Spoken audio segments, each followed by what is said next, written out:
Now let's talk about the need for grace. The need for grace. We have to understand we have a condition, right? We all have a lost condition. We all have a need for it. Whether you think you have a need for it or not, you have a need. There is some basic needs in life. Some are water, right? And when you work, you need water, whether you think you need water or not. And actually, when you become thirsty, they say that you're actually dehydrated, right? I've heard that. Maybe you've heard that. So you have needs, and you have a need for grace. I remember I had a need at one point in time. I needed someone to show favor on me, and somebody had slashed my tires at my church. I was living at the church in Chicago when I was going to Bible college, and somebody came by and they popped my tires, and the whole car was sitting on the rims in the morning. There were 5 cars that happened to, and I remember I was sitting at the lunch table, and of course I was just thinking to myself, this is just what happens, churches get vandalized, and cars get keyed, and they get broken into, all these things, right? And so I was just sitting there eating, and this guy comes up to me. I didn't know who the guy was.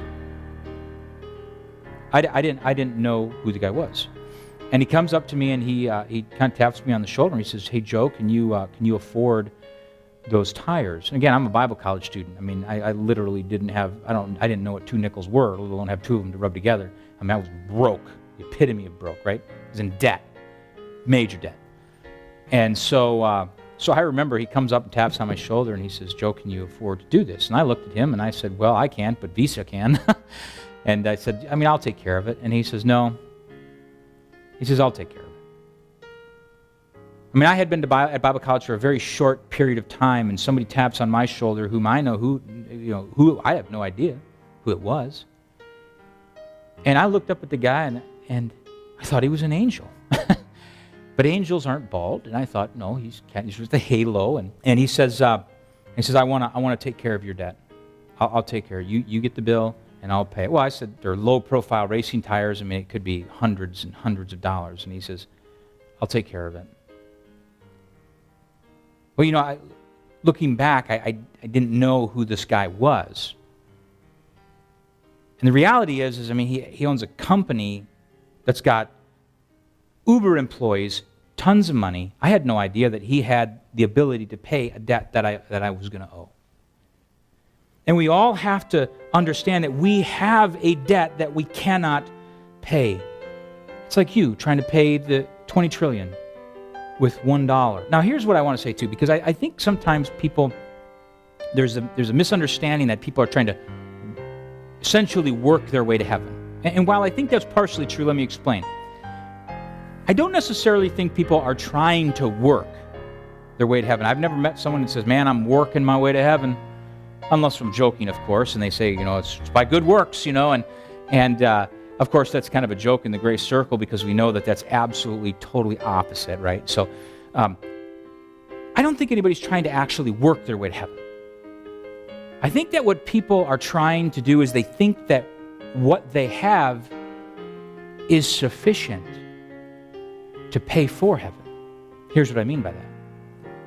I've never heard anybody say, "Well, I'm saving up my money to buy my way into heaven." I think that what they've done is they've taken a $20 trillion debt and they've minimized it to 99 cents, and they think their dollar will cover it. That's why when you ask people the question, if you were to die today, are you sure you go to heaven? You know what they say? They say, "Well, I think so."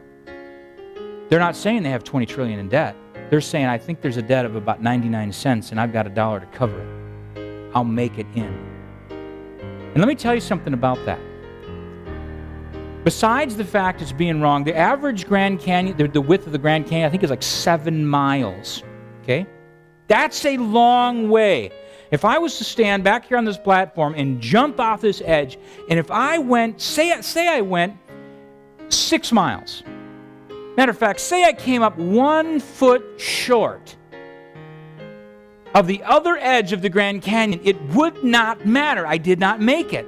What I had was not sufficient. If you can't pay $20 trillion, you might as well, if you missed by 1 foot, you might as well have missed by 1,000 feet. And so as opposed to lowering the standard, we have to say grace is so big, it's so vast, that we have to imagine a $20 trillion debt where somebody comes by and says, I got 20 trillion, and I can pay the entire thing for you, because it's not you having $1, it's you having $0. You don't have any of what it takes.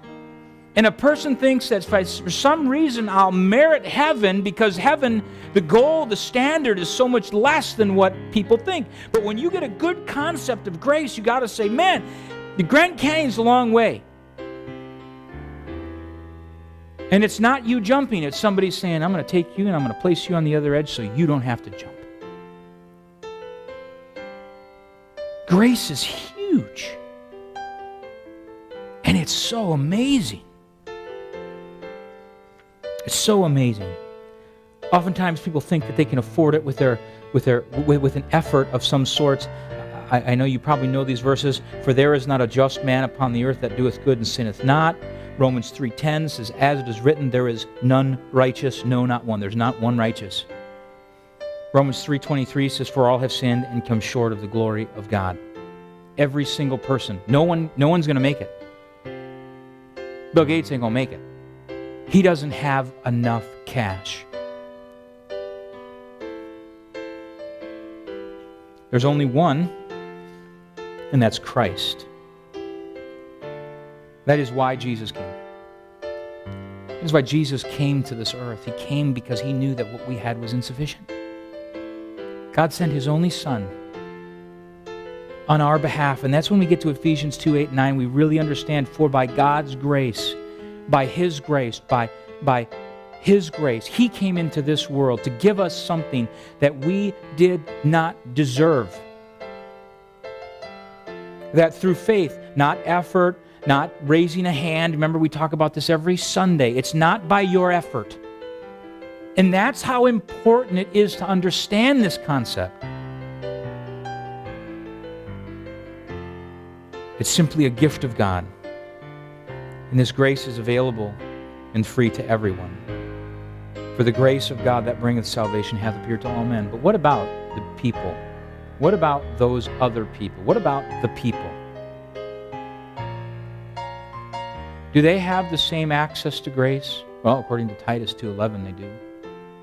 For the grace of God that bringeth salvation hath appeared unto all men.